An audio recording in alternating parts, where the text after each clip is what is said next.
রাজিই হচ্ছে না। তুই চুপ কর। কালেক্টর হয়েছিস বলে যা ইচ্ছে তাই বলবি? ম্যাডাম, আপনি ওর কথায় কান দেবেন না। আর মনে রাখবি, কালেক্টর তুই হয়েছিস, আমি নয়। ম্যাডাম, ওকে ক্ষমা করে দেবেন। আরে পবিত্র, ও ভুল কথাই বলেছে, ও তো ঠিক কথাই বলেছে।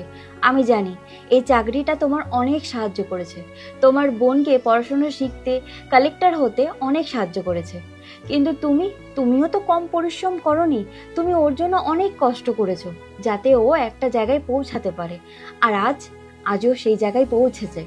আর এতে কিন্তু বোধ করার কি আছে? তুমি এসে আমাকে বলতে আমার বোন কালেক্টর হয়ে গেছে, আমি আর এই কাজটা করতে পারবো না। আপনি কত কিছু করেছেন আমাদের জন্য। যখন ওর পরীক্ষা থাকতো তখন আপনি আমাকে ছুটি দিতেন, অথচ কোনো টাকা কাটতেন না। কখনো কখনো ওর টিউশন ফিস জমা দেওয়ার জন্য আমাকে অ্যাডভান্স টাকা দিতেন। আবার কখনো কখনো ওর টিউশনের বই কিনে দিতেন। এইসবগুলো আমরা ভুলে যাইনি ম্যাডাম। আপনি যখন আমাদের হাত ছাড়েননি, তাহলে এখন আমরা কি করে আপনার হাত ছেড়ে দেবো বলুন? আমি এই জন্যই এটা করেছি, যাতে ও কালেক্টর হয়ে যেতে পারে, তোমাদের পুরো পরিবারটাকে ও এগিয়ে নিয়ে যেতে পারে। আর এখন এখন যখন ও পুরোপুরি তৈরি, তোমাদের পরিবারটাকে এগিয়ে নেওয়ার জন্য প্রস্তুত, তখন তুমি ওকে বারণ করছো? ম্যাডাম, আপনি তো জানেন আমার পরিশ্রম করা শরীর। তারপর চাকরি ছেড়ে যদি বাড়িতে বসে যাই, আমার ভালো লাগবে না।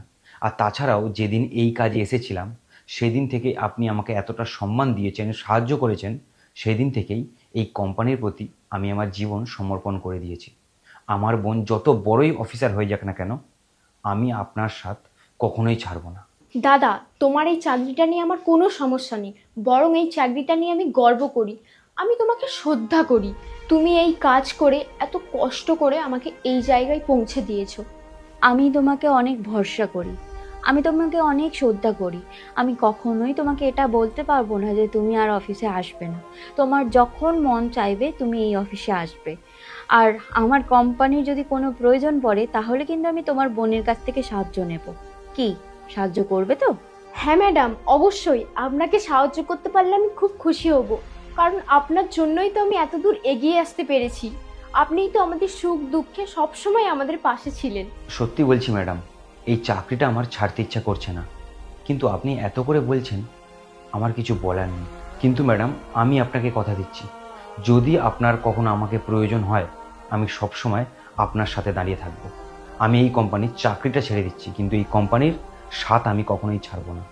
আমি জানি তোমাকে আমার যখন প্রয়োজন হবে আমি তোমাকে ঠিক ডেকে পাঠাবো।